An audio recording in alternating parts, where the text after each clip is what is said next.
Suscríbete a Venganza Perfecta. Nos encantaría saber desde qué parte del mundo nos acompañas. Cuéntanos en los comentarios. Ahora, sumerjámonos en la historia de hoy.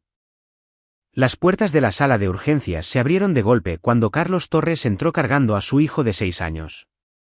El pequeño cuerpo del niño colgaba inerte en sus brazos. La fiebre de Diego se había disparado a 40 grados durante la noche, y cuando empezó a tener problemas para respirar, Carlos no lo dudó. Tomó sus llaves y condujo directo al Hospital General San Lucas. Sus manos se mantuvieron firmes en el volante, incluso cuando el corazón le latía con fuerza contra las costillas. «Necesito ayuda». La voz de Carlos cortó el ambiente estéril de la sala de espera. «¿Mi hijo? No puede respirar bien». Enfermeras se materializaron a su alrededor, subiendo a Diego a una camilla con una eficiencia practicada. Lo llevaron a través de unas puertas dobles antes de que Carlos pudiera seguirlos, dejándolo bajo el resplandor fluorescente de la sala de espera. Una mujer con una tabla con pinza apareció, haciéndole preguntas que él respondió mecánicamente mientras sus ojos seguían clavados en esas puertas.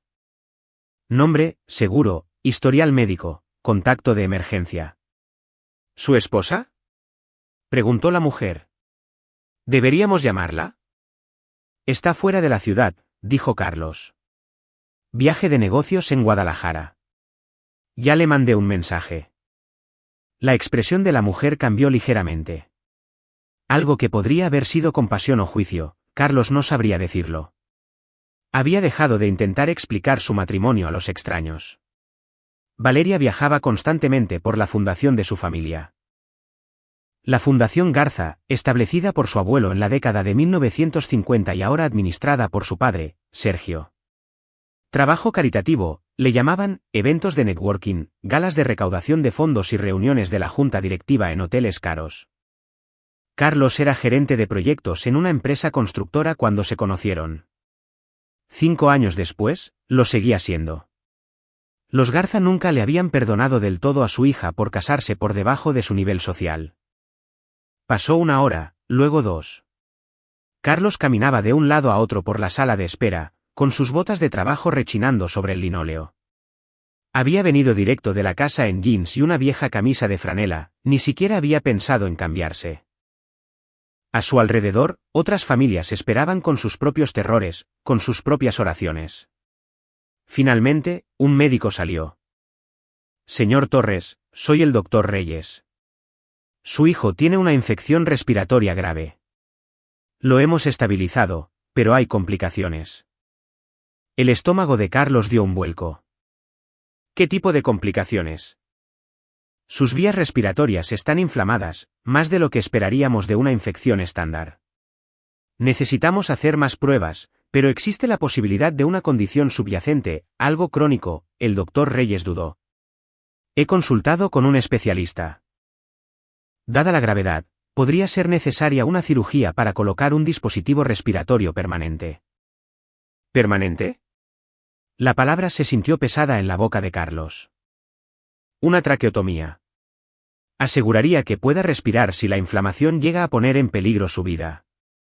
El tono del médico era cuidadosamente neutral. Entiendo que esto es aterrador, pero queremos estar preparados para cualquier escenario. Carlos se pasó una mano por el cabello. ¿Puedo verlo pronto? En este momento, está descansando. Los sedantes lo mantienen cómodo, el doctor Reyes le tocó el hombro. Cuidaremos muy bien de él. Después de que el médico se fue, Carlos llamó a Valeria. El teléfono sonó 4 veces antes de que ella contestara. «Carlos, ¿qué pasa?» Se filtraba ruido de fondo. Voces, risas, una fiesta o recepción de algún tipo. Diego está en el hospital. Infección respiratoria. Están hablando de cirugía. Hubo silencio. Oh, Dios mío. Él está estable. Pero Valeria, mencionaron una traqueotomía. Algo permanente. Más silencio. Necesito llamar a mi padre. Él conoce a los mejores médicos. Déjame. Solo, no hagas nada hasta que yo llegue. De acuerdo. Tomo el vuelo de madrugada esta misma noche. Papá y mamá probablemente también vayan. Por supuesto que irían. Sergio y Dolores Garza apareciendo para tomar el control. Carlos quiso discutir, decirle que no necesitaban la intervención de su familia, pero el rostro pálido de Diego apareció en su mente. El orgullo era un lujo que no se podía permitir. Está bien, dijo. Solo date prisa. La enfermera del turno de noche le permitió sentarse junto a la cama de Diego alrededor de la medianoche. El niño se veía imposiblemente pequeño contra las sábanas blancas, con una mascarilla de oxígeno cubriéndole la cara. Carlos le tomó la mano y le habló en voz baja sobre cualquier cosa, el partido de los sultanes que habían visto el fin de semana pasado, la casa del árbol que estaban construyendo en el patio trasero, el viaje de campamento planeado para el verano. A las 3 de la mañana, Sergio Garza llegó con su esposa. Carlos los escuchó antes de verlos. La voz retumbante de Sergio resonaba por el pasillo mientras hablaba con el personal del hospital. El hombre tenía una presencia que exigía atención, alto, de cabello plateado y vestido con ropa costosa incluso a esa hora. Carlos. El apretón de manos de Sergio fue firme y superficial. Dolores besó el aire junto a la mejilla de Carlos, su perfume era abrumador. ¿Dónde está Valeria?, preguntó Carlos. Estará aquí por la mañana. Su vuelo se retrasó. Sergio ya estaba mirando más allá de él, hacia la habitación de Diego.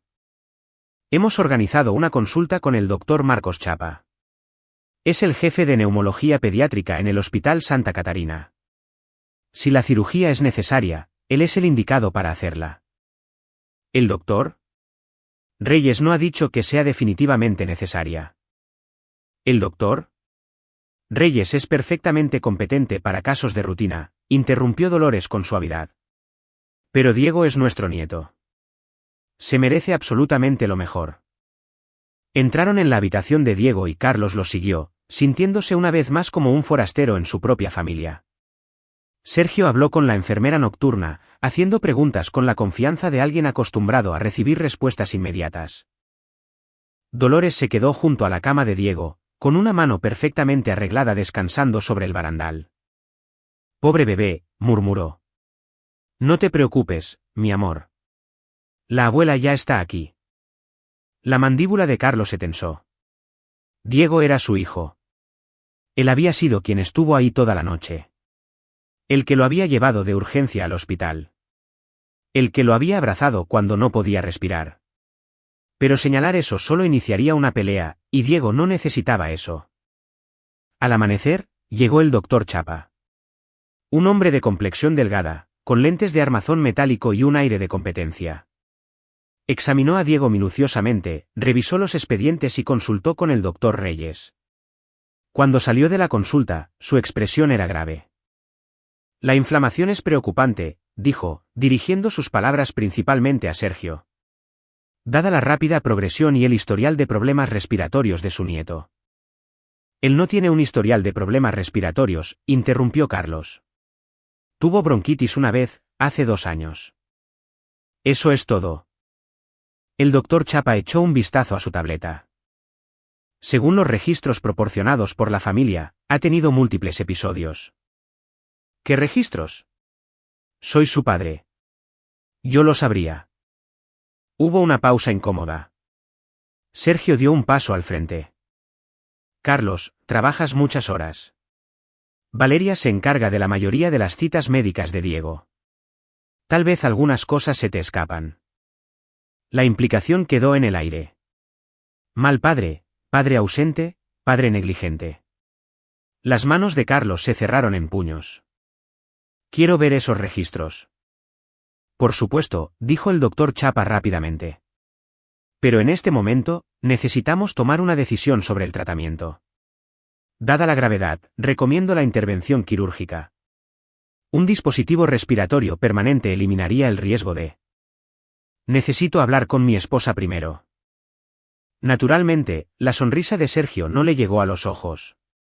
Valeria debería estar aterrizando en menos de 1 hora. Pero Carlos, tienes que entenderlo, la demora podría ser peligrosa. Por cada hora que esperamos, la condición de Diego podría deteriorarse. Carlos miró a través de la ventana a su hijo, tan pequeño y vulnerable.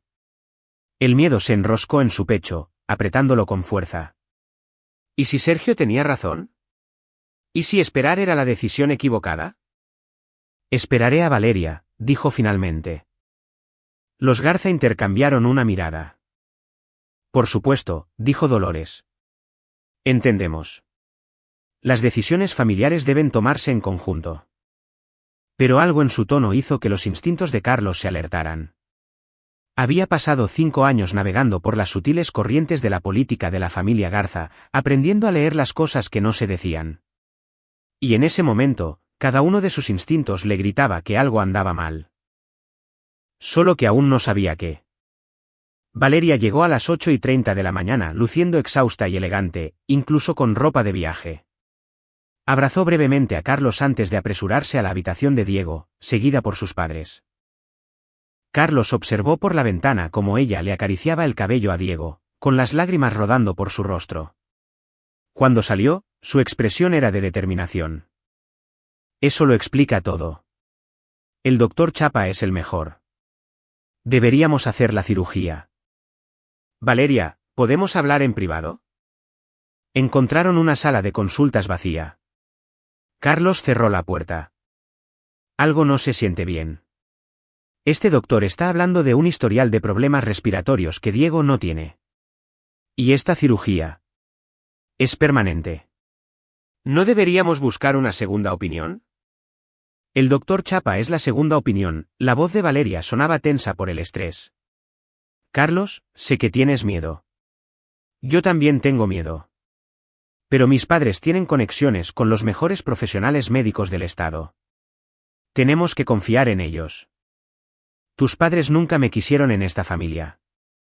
Tú lo sabes. Esto no se trata de nosotros. Se trata de Diego. Ella se presionó la cara con las manos. Dios, ¿puedes pensar en alguien más que en ti mismo por una vez? La acusación dolió porque era exactamente lo que los Garzas siempre habían insinuado. Que era egoísta, que no era lo suficientemente bueno, que Valeria había cometido un error. Bien, dijo Carlos en voz baja. Pero quiero ver esos registros médicos que mencionó el doctor Chapa. Le pediré a papá que consiga copias. Valeria abrió la puerta. Ya están preparando los formularios de consentimiento. El doctor Chapa quiere hacer la cirugía esta tarde. Esta tarde. Menos de 12 horas desde que habían llegado al hospital, y ya estaban hablando de una intervención quirúrgica permanente.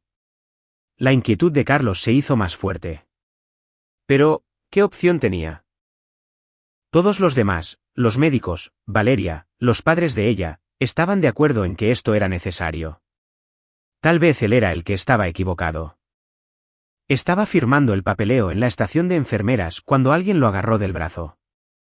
Carlos miró hacia abajo y se encontró con un joven en uniforme quirúrgico, apenas salido de la Facultad de Medicina por su aspecto, con ojeras oscuras y el miedo grabado en el rostro. No firme, susurró el interno con urgencia. Su etiqueta de identificación decía, Dr. Bruno Ríos. La familia de su esposa solicitó este procedimiento. No es lo que le dijeron. La sangre de Carlos se heló. ¿Qué? Bruno miró por encima de su hombro, luego jaló a Carlos hacia un rincón apartado del pasillo principal. Le temblaban las manos. Estoy arriesgando mi carrera al decirle esto, pero no puedo. No seré parte de esto. La cirugía que quieren hacerle no es médicamente necesaria. Su hijo tiene una infección fuerte, sí, pero es tratable con antibióticos y observación. La traqueotomía le causaría complicaciones. Complicaciones deliberadas. Eso es una locura. ¿Por qué querrían? No sé por qué, pero vi las notas de consulta iniciales del doctor Chapa. Él documentó que la condición de su hijo es grave pero manejable. Luego, 2 horas después, tras reunirse con el señor y la señora Garza, esas notas fueron modificadas. De repente, la cirugía se volvió urgente. La mente de Carlos iba a 1000 por hora. Eso no tiene sentido. Son sus abuelos. Sé cómo suena, la voz de Bruno era apenas audible, pero revisé el caso de manera independiente. Esta cirugía no debería llevarse a cabo. Y hay algo más. Las imágenes de seguridad de anoche. Las vi por accidente cuando estaba en la oficina de administración. Sus suegros estaban en el área de almacenamiento de medicamentos. No deberían haber estado allí. Muéstramelo. No puedo acceder a eso ahora. Se supone que no debí haberlo visto en absoluto, pero usted puede solicitarlo. Usted es el padre. Tiene derechos. Bruno presionó un pedazo de papel en la mano de Carlos. Este es el nombre de la defensora del paciente del hospital. Dígales que quiere ver toda la documentación relacionada con el caso de su hijo, incluidas las imágenes de seguridad. Y no firme nada hasta que lo haga. Antes de que Carlos pudiera responder, Bruno se alejó apresuradamente, desapareciendo a la vuelta de la esquina. Carlos se quedó paralizado, con el formulario de consentimiento sin firmar en una mano y la nota de Bruno en la otra. Todo su ser quería descartar esto como paranoia. Pero esa voz en su cabeza, la que había estado susurrando advertencias desde que llegó Sergio, ahora estaba gritando. Sacó su teléfono y llamó a la oficina de defensoría del paciente. La mujer que contestó fue profesional pero firme. Él podía presentar una solicitud, pero tomaría tiempo procesarla. Horas, tal vez días. Diego no tenía días. Carlos tomó una decisión. Caminó de regreso a la estación de enfermeras y entregó el formulario de consentimiento en blanco. Necesito 24 horas antes de proceder con cualquier cirugía. La enfermera frunció el ceño. Señor, el doctor Chapa indicó que esto era urgente. Soy su padre. No estoy rechazando el tratamiento. Estoy retrasando un procedimiento quirúrgico permanente hasta que pueda revisar toda la documentación, mantuvo la voz calmada pero firme. Si la condición de Diego se deteriora, lo reevaluaremos. Pero ahora mismo, está estable con antibióticos y oxígeno. Así que, esperamos. A los pocos minutos, apareció Sergio. Carlos, ¿qué es esta tontería de retrasar la cirugía? Quiero una tercera opinión. Quiero ver esos registros médicos que muestran el historial respiratorio de Diego. La expresión de Sergio se endureció. Estás poniendo en riesgo a tu hijo por pura paranoia. Estoy protegiendo a mi hijo. Ese es mi trabajo, Carlos sostuvo la mirada del hombre mayor. Si todo es tan sencillo como dices, entonces esperar 24 horas no importará. Pero si tengo razón, si algo anda mal, entonces acabo de salvar a Diego de una cirugía innecesaria.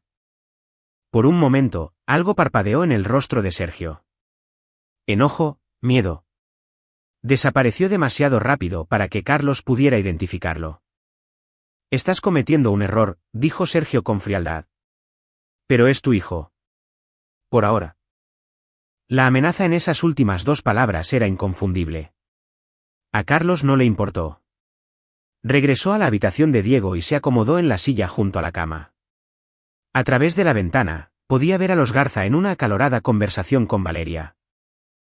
El lenguaje corporal de su esposa era defensivo, incierto. Lo que sea que le estuvieran diciendo sus padres, ella no estaba del todo convencida. Bien. Tal vez, después de todo, lo escucharía a él. Su teléfono zumbó. Un número desconocido. Respondió con cautela. ¿Señor Torres? Soy Leticia Paz, de Defensoría del Paciente. Aceleré su solicitud. Encontramos algo inusual en los registros de seguridad de anoche. ¿Puede venir a administración? Carlos miró a Diego, que seguía durmiendo plácidamente bajo la mascarilla de oxígeno. Captó la mirada de la enfermera de Diego, una mujer amable llamada Caro, que había estado de turno desde la medianoche. ¿Se quedará con él? ¿Que nadie se lo lleve a ningún procedimiento sin mi autorización? Caro asintió. Aquí estaré. La oficina de administración estaba en el segundo piso. Leticia Paz era una mujer pequeña con ojos agudos y una actitud estricta. Cerró la puerta detrás de Carlos y señaló la pantalla de una computadora.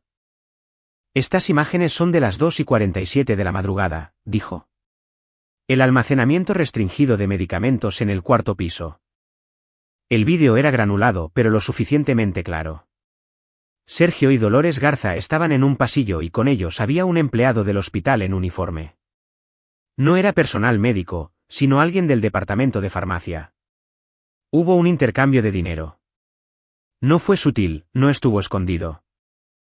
Sergio entregó un sobre grueso, y el empleado de la farmacia asintió, se lo guardó en el bolsillo y desapareció en la sala de almacenamiento de medicamentos. ¿Qué estaban comprando?, preguntó Carlos, con la voz tensa. Eso es lo que me preocupa. Revisé los registros de acceso. Justo después de este intercambio, se accedió a varios medicamentos desde el almacenamiento asignado a su hijo. Medicamentos que no se le habían recetado. ¿Qué tipo de medicamentos? Leticia vaciló. Inmunosupresores. Fármacos que interferirían con la capacidad de su cuerpo para combatir la infección. Señor Torres, si esos medicamentos se administraron, harían que su condición pareciera mucho peor de lo que realmente es. Haría que la cirugía pareciera necesaria cuando no lo es. La habitación pareció inclinarse. Carlos se agarró del borde del escritorio. Estaban tratando de enfermarlo más. No puedo probar que eso fue lo que pasó, dijo Leticia. Pero combinado con las irregularidades que reportó el doctor Ríos en la documentación médica alterada. Leticia lo miró a los ojos.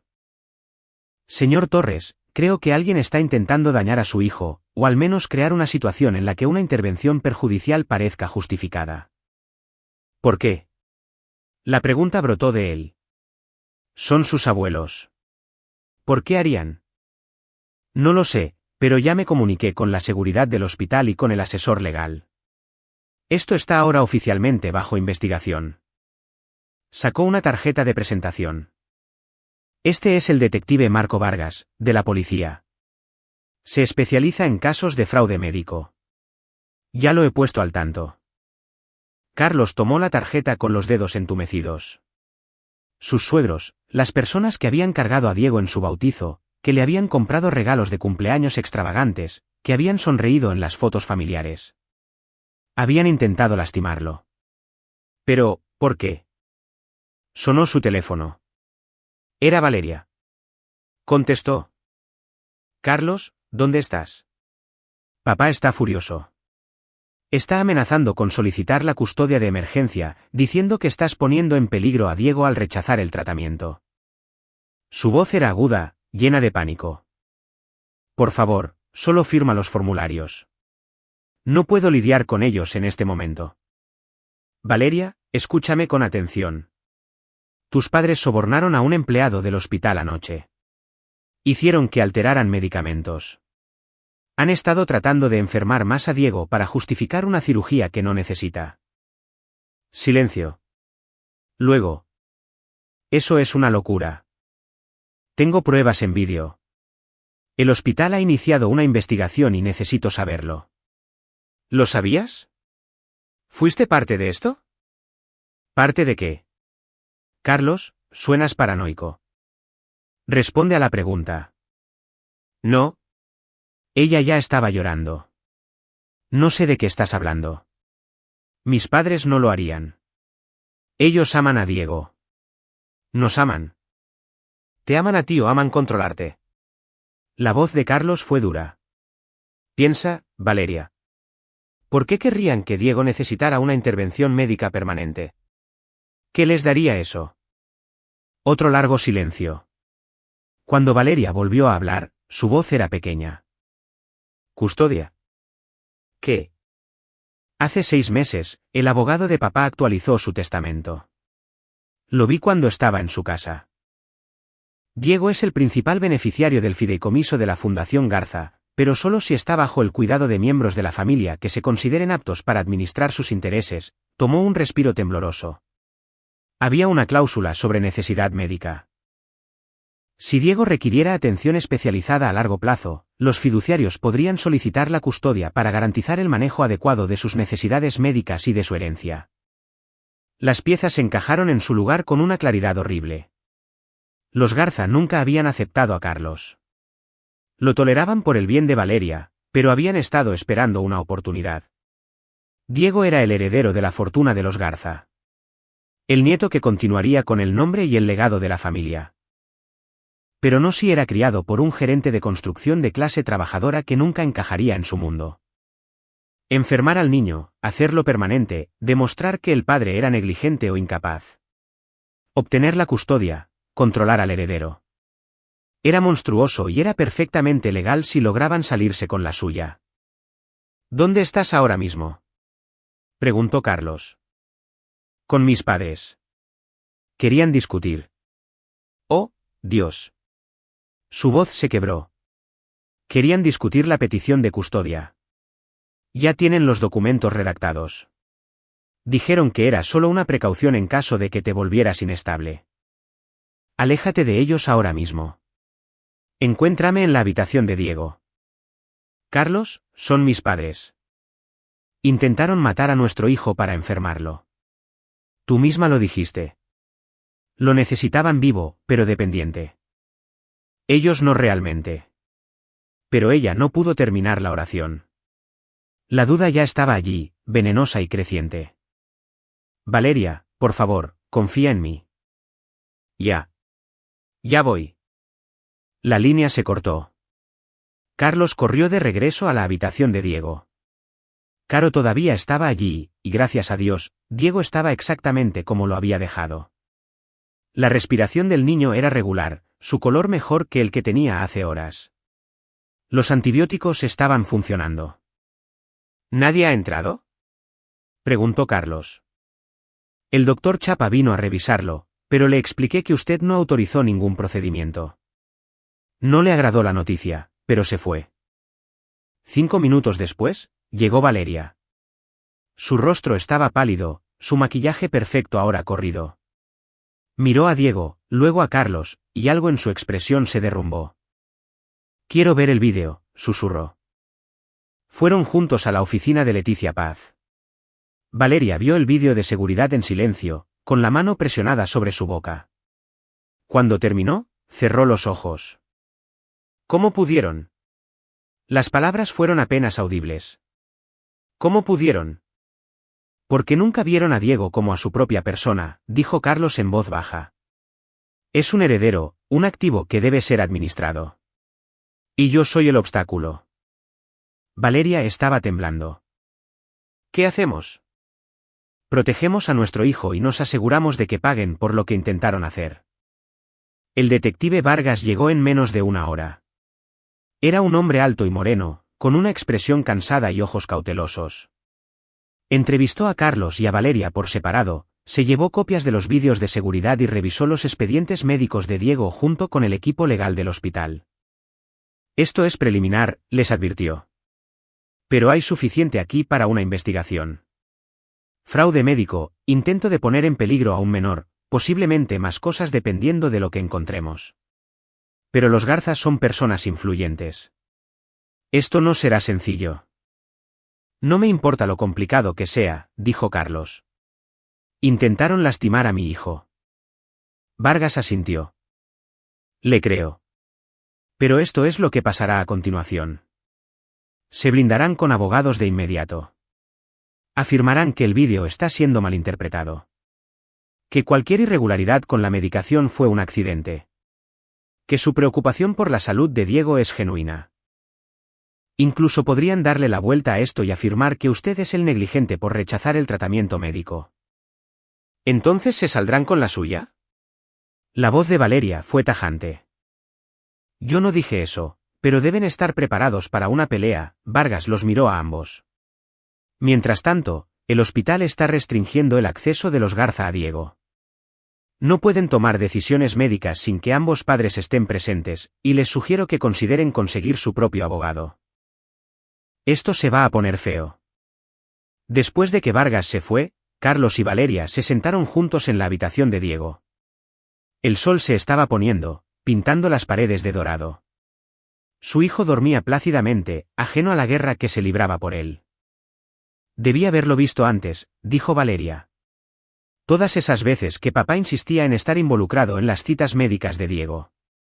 Mamá siempre quería ser la que lo llevara a sus revisiones.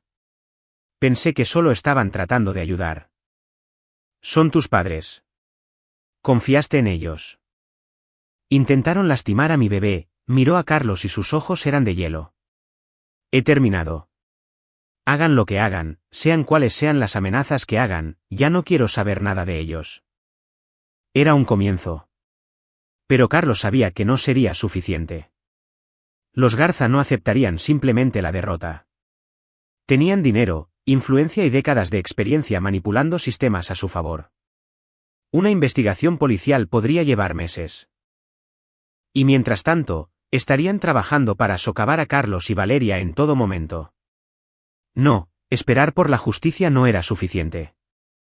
Carlos había pasado 5 años observando cómo operaban los Garza, estudiando sus métodos, aprendiendo sus debilidades. Había sido callado, dejándoles creer que era un simple obrero por debajo de su radar. Pero no era simple. Era paciente. Y ahora les iba a mostrar exactamente lo que pasaba cuando amenazabas a su familia. A Diego le dieron el alta 3 días después con una receta de antibióticos y un certificado de buena salud. ¿El doctor? Reyes confirmó que la infección respiratoria estaba cediendo muy bien y que no había necesidad de ninguna intervención quirúrgica. El doctor Chapa, misteriosamente, se había vuelto indisponible para el seguimiento, y la administración del hospital sugirió discretamente que quizás quisieran buscar un nuevo pediatra en otro lugar. A los Garza se les había prohibido la entrada al hospital mientras continuaba la investigación. Los abogados de Sergio ya habían presentado quejas y amenazado con demandas, pero el detective Vargas era minucioso y decidido. Había surgido más evidencia, mensajes de texto entre Sergio y el empleado sobornado de la farmacia, expedientes médicos falsificados, un rastro de pagos diseñados para parecer donaciones caritativas, pero que correspondían sospechosamente con las visitas de Diego al hospital. Pero Carlos sabía que el sistema legal era lento. Los Garza ya habían comenzado su contraataque. Había aparecido una historia en las páginas de Sociedad sugiriendo tensiones familiares sobre decisiones médicas. Circulaban rumores por los círculos sociales de Valeria de que Carlos era inestable, controlador, paranoico. El equipo de relaciones públicas de la Fundación Garza estaba trabajando horas extras para proteger la reputación de la familia. Carlos los dejó creer que estaban ganando. Se tomó una semana libre del trabajo, aparentemente para cuidar a Diego. En realidad, estaba haciendo llamadas, revisando documentos y contactando a personas que habían sido lastimadas por los Garza a lo largo de los años. Porque una familia tan exitosa y despiadada no llegaba tan lejos sin dejar cadáveres a su paso. Empezó con Bruno Ríos, el joven interno que había arriesgado su carrera para advertirle. Se encontraron en una cafetería lejos del hospital. Bruno lucía exhausto, asustado hasta de su propia sombra. Intentaron hacer que me despidieran, dijo sin preámbulos. Afirmaron que estaba difundiendo información falsa sobre los pacientes. Si no fuera por el respaldo del doctor Reyes, estaría acabado. Lo siento, dijo Carlos. Hiciste lo correcto. ¿Lo hice? Probablemente de todos modos pierda mi residencia. Los Garza doñan millones al Hospital San Lucas. La administración del hospital está tratando de distanciarse del escándalo, lo que significa que cualquiera que esté involucrado se vuelve prescindible. ¿Qué pasaría si te dijera que hay una manera de asegurarse de que no puedan dañar tu carrera? ¿Que podríamos exponerlos tan a fondo que sus donaciones no importarían? Los ojos de Bruno se entrecerraron. Lo escucho. Carlos sacó una carpeta. Adentro había correos electrónicos impresos, comunicaciones entre Sergio Garza y varios miembros de la Junta del hospital durante los últimos 5 años. Los había obtenido a través de un contacto en la empresa de construcción, un tipo que había hecho la instalación del sistema de seguridad en el hospital y todavía tenía acceso a la red. Los Garza no solo le donan dinero al hospital, explicó Carlos. Usan esas donaciones como herramienta de extorsión. Mira esto. Sergio amenazando con retirar los fondos a menos que reasignaran a un médico que reportó preocupaciones sobre el comportamiento de ellos. Aquí, Dolores exigiendo trato preferencial para miembros de su familia, incluido el acceso a áreas restringidas. Han estado manipulando el hospital durante años. Bruno leyó los documentos, su expresión oscureciéndose. Esto es enorme. ¿Le ha mostrado esto al detective Vargas? Aún no, porque si se lo entrego a la policía ahora, se vuelve parte de un proceso legal lento. Los Garza lo enterrarán en amparos y demoras. Pero si esta información se filtrara a la prensa, digamos, a través de un profesional médico preocupado que presenció abusos hacia los pacientes, sería mucho más difícil de contener. ¿Quiere que lo haga público? Te estoy preguntando si estarías dispuesto a hacerlo, con la documentación para respaldarte. El hospital no puede despedirte por denunciar irregularidades genuinas, especialmente si se convierte en una noticia a nivel nacional. Estarías protegido. Bruno se quedó callado por un largo momento. Intentaron lastimar a un niño, a uno de 6 años, para quedarse con la custodia y el dinero. Levantó la mirada. Sí, lo haré. La siguiente persona a la que Carlos se acercó fue Natalia Garza, la hermana menor de Valeria. Natalia siempre había sido la oveja negra de la familia, demasiado creativa y salvaje para las rígidas expectativas de Sergio. Se había mudado a la Ciudad de México para estudiar en una escuela de arte y rara vez los visitaba. A Carlos siempre le había agradado, aunque nunca habían sido cercanos. La llamó desde un teléfono desechable. Natalia, soy Carlos. Necesito hablar contigo sobre tus padres y lo que le hicieron a Diego. Hubo una larga pausa. Valeria me lo contó. No lo podía creer.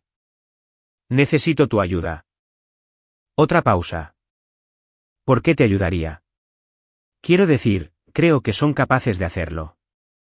Papá ha sido controlador y manipulador toda mi vida, pero ir en su contra. ¿Sabes lo que eso significa? Significa que me corten financieramente, me deshereden, me expulsen de la familia. Carlos mantuvo la voz firme. Pero también significa evitar que lastimen a otras personas. A tu sobrino, tal vez a tu hermana, quién sabe a quién más. ¿Qué es exactamente lo que me pides que haga? Háblame de la fundación. La Fundación Garza, no la fachada de caridad. Sé que hay cosas que no cuadran. Donaciones que desaparecen.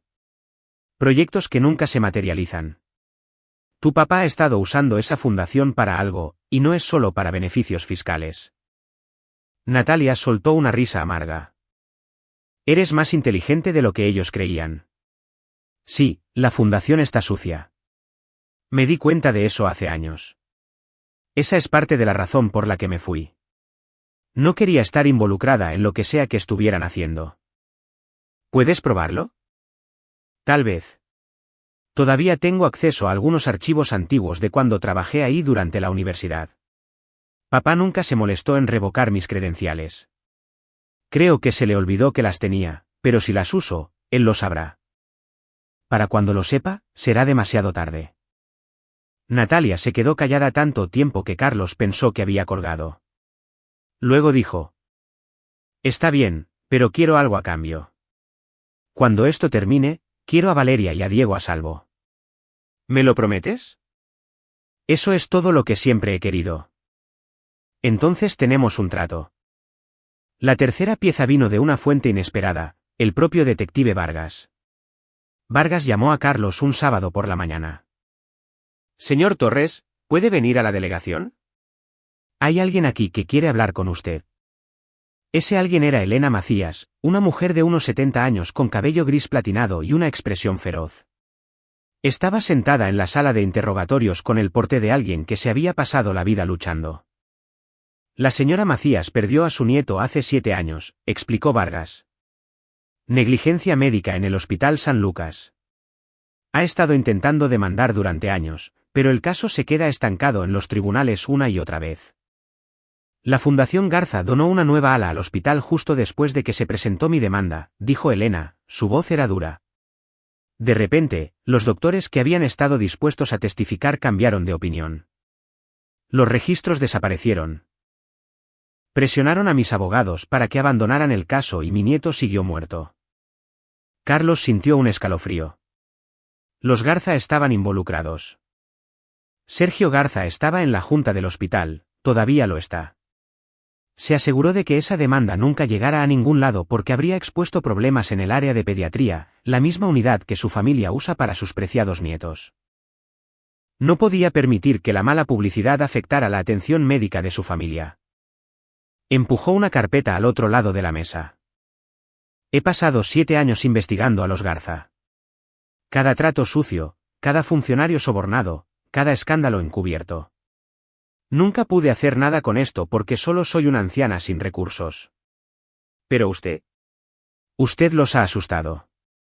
Están cometiendo errores, y los errores se pueden explotar. Carlos abrió la carpeta. Adentro había un mapa de corrupción. Nombres, fechas, transacciones financieras, testimonios de personas a las que los Garza habían silenciado o sobornado. Era condenatorio. Era exhaustivo. Era perfecto. ¿Por qué me da esto a mí?, preguntó Carlos. Porque usted puede terminar lo que yo empecé. Los ojos de Elena brillaban con algo que podría haber sido esperanza, venganza, o ambas. Hágales pagar, no solo por lo que le hicieron a su niño, sino por todos a los que han lastimado. Para el final de la semana, Carlos había reunido su arsenal. Bruno Ríos haría pública una historia de corrupción hospitalaria respaldada por pruebas documentadas. Natalia filtraría las irregularidades financieras de la fundación a un periodista que conocía, especializado en exponer fraudes caritativos. Las pruebas recopiladas por Elena se entregarían a investigadores federales que indagaban fraudes en el sector salud de la región. Pero Carlos no había terminado. Estas eran presiones externas, ataques desde afuera que los Garza podrían potencialmente sobrellevar con suficiente dinero y abogados. Necesitaba algo más personal, algo que los lastimara de la misma forma en que intentaron lastimar a Diego. Necesitaba golpear donde más les doliera, en su propia casa. La finca Garza estaba en San Pedro Garza García, un exclusivo suburbio de dinero viejo al poniente de la ciudad en Monterrey. Carlos había estado ahí docenas de veces para reuniones familiares, sintiéndose siempre como un forastero entre las estatuas de mármol y los jardines inmaculados. Conocía la distribución, conocía los sistemas de seguridad. O la falta de ellos. Los Garza siempre habían confiado en su reputación y en sus enormes portones para mantenerse a salvo, sin imaginar jamás que alguien quisiera hacerles daño. Esa arrogancia sería su perdición. Un martes por la noche, Carlos visitó la finca, pero no para irrumpir por la fuerza. Nunca se le había prohibido visitar, y el guardia de seguridad lo dejó pasar cuando explicó que estaba ahí para recoger algunas cosas de Diego que Valeria había olvidado. El guardia no hizo preguntas. ¿Por qué lo haría? Carlos era familia. Caminó por el enorme vestíbulo con su candelabro y la gran escalera. Subió al segundo piso donde se encontraba el estudio de Sergio. La puerta estaba cerrada con llave, pero Carlos había aprendido mucho trabajando en la construcción, incluyendo cómo abrir cerraduras residenciales simples.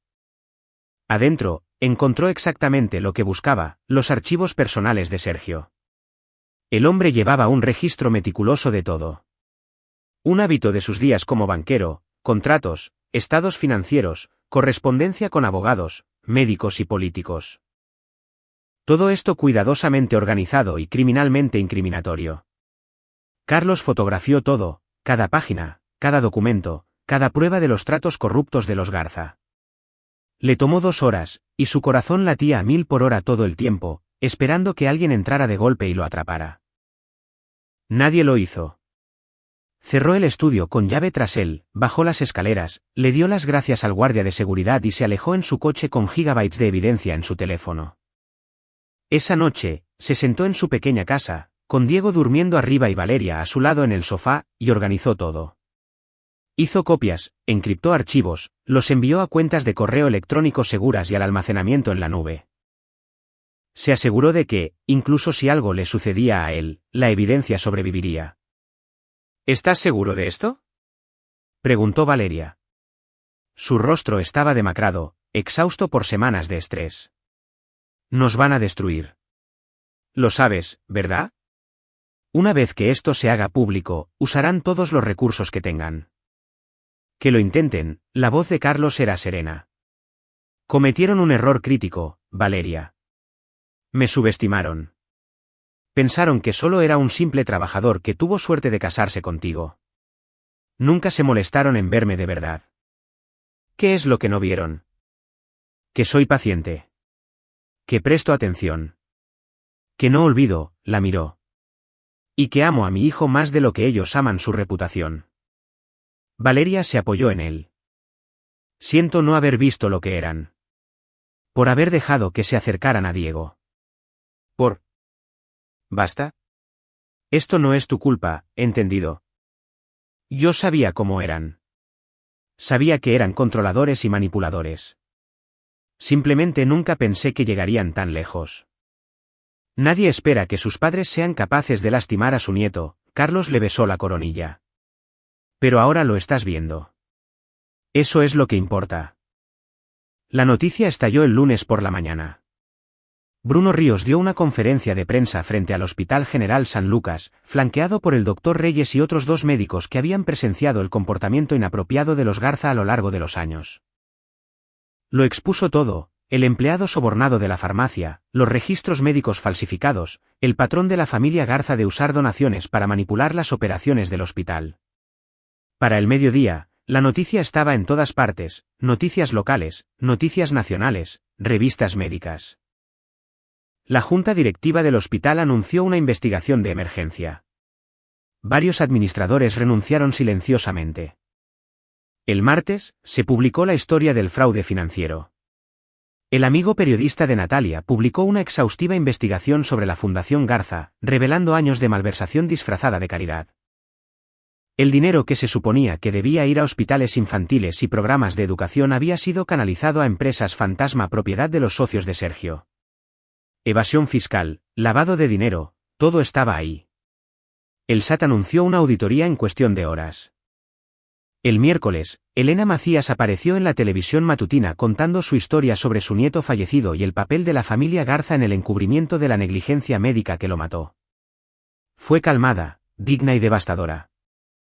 Otras familias se presentaron con historias similares, personas a las que los Garza habían silenciado o intimidado a lo largo de los años. Para el jueves, la FGR había abierto una carpeta de investigación sobre las finanzas de la fundación. Y el viernes, Carlos dio el golpe final. Envió copias de los archivos personales de Sergio al detective Vargas, a los agentes federales y a 3 diferentes medios de comunicación. Los documentos probaban todo: sobornos, corrupción, fraude médico, intimidación de testigos. Mostraban un patrón de décadas en el que los Garza usaban su riqueza e influencia para escapar de las consecuencias mientras lastimaban a cualquiera que se interpusiera en su camino. Sergio Garza fue arrestado el viernes por la tarde. Dolores fue arrestada 1 hora después.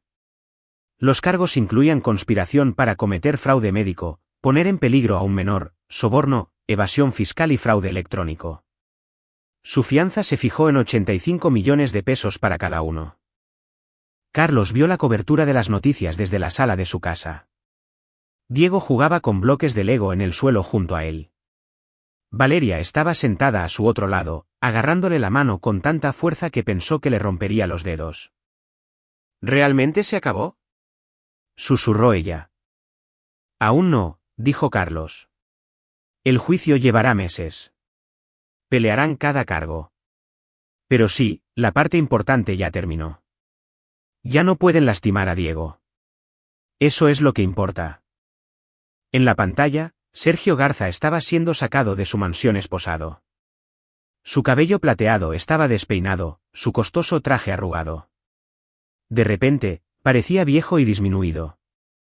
Todo su poder y prestigio le habían sido arrebatados en cuestión de días. Dolores lloraba, cubriéndose el rostro mientras los fotógrafos se arremolinaban. Su abogado ya estaba hablando de apelaciones, de malentendidos, de sus obras de caridad. No importaría. La evidencia era abrumadora. La opinión pública se había vuelto contra ellos. Incluso sus amigos adinerados se estaban distanciando, no dispuestos a verse asociados con un escándalo tan espectacular. El legado de los Garza estaba destruido. Y Carlos lo había destruido sin nada más que paciencia, documentación y la voluntad de buscar la verdad. El juicio no se llevó a cabo hasta 8 meses después. Los abogados de los Garza presentaron amparo tras amparo, tratando de retrasarlo, de suprimir evidencias, buscando cualquier ángulo que pudiera salvar a sus clientes. Pero los ministerios públicos federales fueron implacables, y el detective Vargas se aseguró de que cada pieza de evidencia estuviera debidamente documentada y fuera admisible. Mientras tanto, la vida continuaba. Diego entró a primero de primaria, sano y feliz. Había olvidado la mayor parte de su estancia en el hospital, solo recordaba vagamente haber estado enfermo. Carlos y Valeria decidieron que era lo mejor. Algún día le contarían la historia completa, cuando fuera lo suficientemente mayor para entenderlo. Por ahora, era solo un niño feliz al que le encantaba el béisbol y construir ciudades de Lego con su papá. Valeria comenzó a ir a terapia para procesar la traición de su familia y su propio papel al haber permitido su comportamiento durante años. También inició los trámites de divorcio, no de Carlos, sino de la influencia tóxica de su familia. Cortó lazos por completo con lo que quedaba del círculo social de su familia. Encontró trabajo como consultora para fundaciones benéficas legítimas, ayudándolas a evitar el tipo de corrupción que había destruido la organización de sus padres. Era un trabajo significativo y le ayudó a procesar su culpa por no haber visto antes la verdadera naturaleza de su familia. Natalia regresó a Monterrey, y las dos hermanas se volvieron más unidas de lo que habían sido en décadas. Abrió una galería de arte en la ciudad. Exhibía su propia obra y la de otros artistas locales que habían sido ignorados por la élite. Era pequeña, improvisada y exitosa. Los visitaba a menudo, y Diego adoraba a su tía. Carlos volvió a su trabajo en la constructora. Su jefe, que había estado siguiendo las noticias, le dio un ascenso, director de proyectos, con un aumento salarial significativo. «Tienes una mente estratégica», le dijo su jefe. Debía haberlo reconocido hace años. El doctor Bruno Ríos completó su residencia médica a pesar de los intentos de los Garza porque lo despidieran. Le ofrecieron un puesto en otro hospital y se convirtió en una especie de héroe entre los defensores de la ética médica, el joven médico que había arriesgado todo para proteger a un paciente. Elena Macías vivió para ver que se hiciera justicia. Falleció pacíficamente 3 meses antes del juicio, pero no sin antes decirle a Carlos que le había dado un significado a la muerte de su nieto. Cuando el juicio finalmente comenzó, el caso de la fiscalía era irrefutable. Testigo tras testigo testificaron sobre el patrón de corrupción y manipulación de los Garza. El empleado sobornado de la farmacia se declaró culpable y testificó en contra de Sergio. Los administradores del hospital admitieron haber mirado hacia otro lado debido a las presiones por las donaciones. Natalia testificó sobre el fraude financiero de la fundación, trayendo documentos que probaban cada acusación. Y Carlos testificó sobre lo que intentaron hacerle a Diego. Se paró en el estrado de los testigos y le contó al jurado cómo había llevado a su hijo enfermo de urgencia al hospital. Sobre la advertencia desesperada del interno y sobre cómo había descubierto que sus suegros habían intentado enfermar permanentemente a Diego para quitarle la custodia y controlar su herencia. Mantuvo su voz estable y basada en hechos. Dejó que la evidencia hablara por sí misma. Cuando el abogado de la defensa trató de sugerir que había malinterpretado acciones inocentes, Carlos simplemente preguntó: «¿Entonces por qué sobornaron a un empleado del hospital para acceder a medicamentos que no se le recetaron a mi hijo? ¿Por qué falsificaron registros médicos?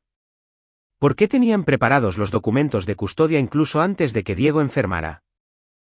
El abogado no tuvo una buena respuesta. El jurado deliberó durante 4 días. Cuando regresaron, declararon a Sergio y Dolores Garza culpables de todos los cargos. Sergio fue sentenciado a 15 años en una prisión federal. Dolores recibió 12. Ambos serían elegibles para libertad condicional, pero solo después de cumplir un mínimo de 10 años. La Fundación Garza fue disuelta y los activos restantes fueron distribuidos a organizaciones benéficas legítimas. La fortuna de la familia fue incautada en su mayor parte para pagar multas y la restitución a las víctimas. El imperio que habían pasado generaciones construyendo había desaparecido. Carlos estaba fuera del juzgado cuando se anunció la sentencia, sosteniendo la mano de Diego. Valeria estaba de pie a su otro lado, con Natalia junto a ella. Los reporteros se arremolinaron, gritando preguntas, pero Carlos solo hizo una breve declaración. Hoy se hizo justicia. No solo por mi hijo, sino por todos a los que los Garza lastimaron a lo largo de los años. Espero que otras familias en situaciones similares sepan que el poder y el dinero no te hacen intocable. La verdad importa. La evidencia importa. Y defender lo que es correcto, importa. Luego, llevó a su familia a casa. Un año después, la vida había encontrado una nueva normalidad. Diego estaba en segundo de primaria, sus problemas respiratorios resueltos hace mucho tiempo. Carlos seguía en la empresa de construcción, pero hacía trabajos de consultoría de forma paralela, ayudando a las personas a investigar sospechas de fraude o manipulación en situaciones médicas, corporativas o personales. Ahora tenía una reputación. La gente lo llamaba cuando necesitaban a alguien que entendiera cómo documentar evidencia, construir un caso y exponer la corrupción.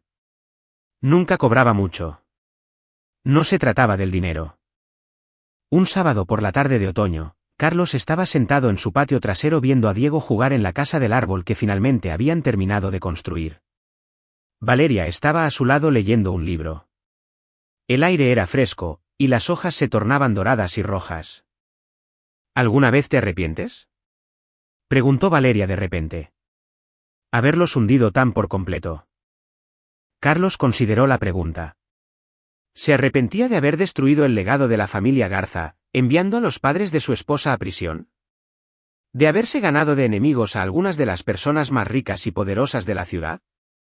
No, dijo simplemente. Intentaron lastimar a nuestro hijo.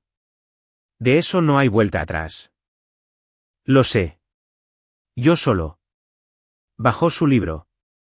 A veces me pregunto si había otra manera, algo menos devastador. No la había. Sabes eso, ¿verdad? Si hubiéramos dejado que el sistema legal lo manejara en silencio, habrían encontrado la forma de escapar de las verdaderas consecuencias. Siempre lo hicieron antes. La única manera de detenerlos era exponerlos tan a fondo que ninguna cantidad de dinero o influencia pudiera salvarlos. Valeria asintió lentamente. Tienes razón. Sé que tienes razón. Es solo que es difícil ver a mis padres en prisión. Incluso después de todo lo que hicieron, son tus padres. Es válido lamentar lo que pensaste que eran, Carlos le tomó la mano. Pero ellos tomaron sus decisiones. Eligieron su orgullo y su control por encima del bienestar de su familia. Esas consecuencias son responsabilidad de ellos, no tuya. ¿Cuándo te volviste tan sabio? No soy sabio. Solo soy un tipo que ama a su familia y no dejará que nadie los lastime, sonrió levemente. Además, tuve buenos maestros. Tus padres me enseñaron exactamente cómo funcionan la manipulación y la corrupción. Yo solo usé esas lecciones en su contra. Diego los llamó desde la casa del árbol, queriendo que vieran la bandera que había colgado del techo. Caminaron juntos hacia allá, elogiaron su trabajo y le ayudaron a asegurar bien la cuerda.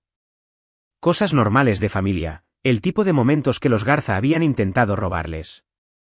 Mientras el sol se ponía, Carlos pensó en la advertencia desesperada de Bruno Ríos en el pasillo del hospital. En el coraje de Natalia al volverse en contra de su familia. En la búsqueda de 7 años de Elena Macías por la justicia. En todas las personas que lo habían ayudado a derribar a los Garza. Ninguno de ellos había sido poderoso o rico, pero habían sido honestos, decididos y estaban dispuestos a defender lo correcto, incluso cuando les costaba algo. Al final, eso había sido suficiente. Los Garza se habían ido. Su reputación arruinada, su riqueza incautada, su libertad arrebatada. Y la familia de Carlos estaba a salvo, sana y unida. Él había ganado, no mediante dinero, conexiones o poder, sino a través de la paciencia, la inteligencia y una negativa absoluta a retroceder cuando la vida de su hijo estaba en juego. Eso era la justicia. Verdadera justicia, y con eso, era suficiente. Y ahí lo tienen. Otra historia llega a su fin. ¿Qué les pareció? Me encantaría escuchar sus opiniones en los comentarios de abajo. Si disfrutaron de esta historia, consideren unirse a nuestra comunidad suscribiéndose. Significa el mundo para nosotros.